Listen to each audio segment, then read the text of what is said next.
So at the moment, I don't have any tourists coming to see Salvation Mountain. It's a Monday, so it's a bit low here in the summertime. I do notice on Mondays especially. So, you know, which makes sense. Most people go back to work on Monday, etc. So today it's supposed to be, I think, 108 degrees, which is kind of a little bit of slightly low average. I think it feels like the average temperature for Slab City in the summer is 110 degrees with like 35% humidity. Yeah, so I was told that humidity can be a bit tricky. Awesome. All right, just testing the live. Yeah, it's really peaceful here today. See the view. Let's turn the camera around. There's the mountain.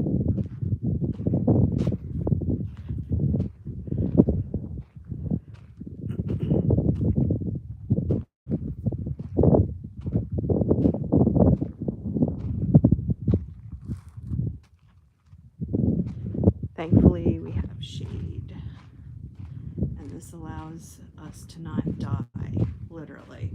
Like, the key thing, the number one key thing you need here in Slab City in the summer as a docent is shade. So this has a roof with shingles on top, so plywood roof with shingles. That's what I'm eventually going to get for my shade structure at my camp. So as you can tell, it's Monday, and you know, it's very slow. I had one couple come in earlier. This is my wet washcloth so that my phone doesn't overheat. So I need to fix it behind the phone to prevent it from overheating.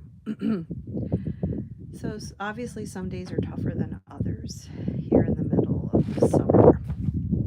So we're about slightly over the halfway point of summer, and this is my third week on the job, and I've just had the attitude of nothing's going to keep me down.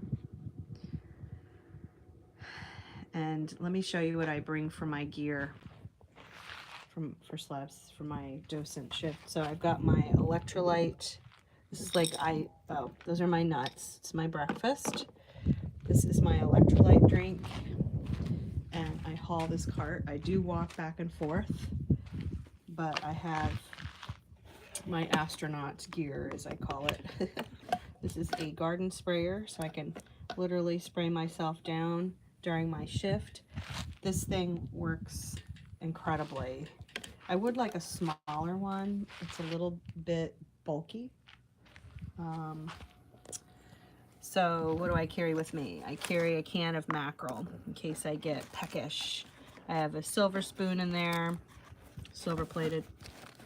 I have this bag for my docent vest so that I can wrap it up at the end of my shift so it doesn't get dirty. I've got my Solomon hiking shoes. Notice the treads. This way I can handle any temperature without the soles of my shoes melting. I'm wearing my Crocs. My basic outfit for this summer is my shorts. And I just discovered this morning that my shirt was inside out. So enjoy that view. So I prefer sleeveless shirts in the summer for obvious reasons, so that my sweat can evaporate without sticking to my clothing. I really don't like wet, sticky, icky clothing. So here is my outfit for today. And then my shades. I wear these under the shade structure too because the sun is really fierce out here. Now on days when it's busier and hot, I do prefer prefer to stand on my feet. It helps me be alert. It helps me watch the mountain, which is my #1 job here, is to watch and protect the mountain, to make sure that people don't climb on the mountain, because it's now roped off until further restoration can be made. So then eventually we are hoping to do tours around, like up the yellow brick road, and I can show you. Let me get my hat. I'll give you a little tour.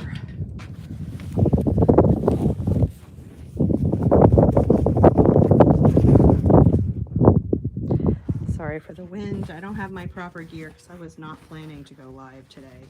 By the way, it's been really difficult for me to go live. My phone overheats. I overheat. Like, summer is definitely a thing here in Slab City, and I really don't enjoy going live after work because I'm trying to recuperate from, you know, standing on my feet most of the day and walking home. It's 4 hours. My shift is 4 hours, but really it's a 6-hour commitment because it takes me about an hour. You know, I have to get up in the morning. I have to pack my cart, which I showed you. I haul this to work. You know, it has everything I need. I've actually downsized this cart quite a bit. So yeah, I'm just kind of explaining why it's hard for me to go live, because the phone overheats, but it's still cool enough where we can do this. So let's go ahead on a little tour, a little walking tour here. So when people come, I just ask for them to, they can walk on the flat blue paint. I ask for them to stay off the white paint because it's crumbling in places. And I may have to go off of my live here if someone shows up, so I'm keeping an eye on the parking lot. So this is called the Yellow Brick Road, and it goes up around the mountain. It's really a beautiful morning, and it's not super hot right now, so this is actually a perfect time to be doing this. So let's just walk around the Yellow Brick Road. Again, I tell people to stay off the white paint, the white crest, and you can really see where the white, the blue is supposed to represent water, and the white is supposed to represent wave crests. And you can see where the wave crests are crumbling here. So our caretaker, Ron, will be maintaining this in the winter. He can't work in the summer because last year he got heat stroke. So I'll do a more thorough walkthrough of this, but a tourist just arrived, so we're going to keep this really short.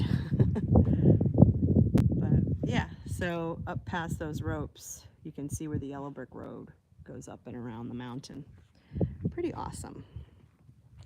And then I asked for people to not walk on the flowers. The flowers are super cool because they are literally Leonard's fist that made that punch that he punched into the adobe with his fist to make them. And these are the redwood trees. They used to be brown, but our caretaker decided they should be red for redwood trees. Pretty funny, huh? That's the boat. There's more flowers there. So yeah, I have tourists coming, so I'm gonna have to end this. But I will be, maybe I'll try to go live later if it's slow again. So that is the life, that is what it's like being a docent. And yeah, so here's the trucks. So I have to watch over everything to make sure that people don't climb on things. And most of the time people are great, you know, they're pretty respectful. And it helps to give them a hearty greeting. All right, thank you for watching, and I will see you in the next video.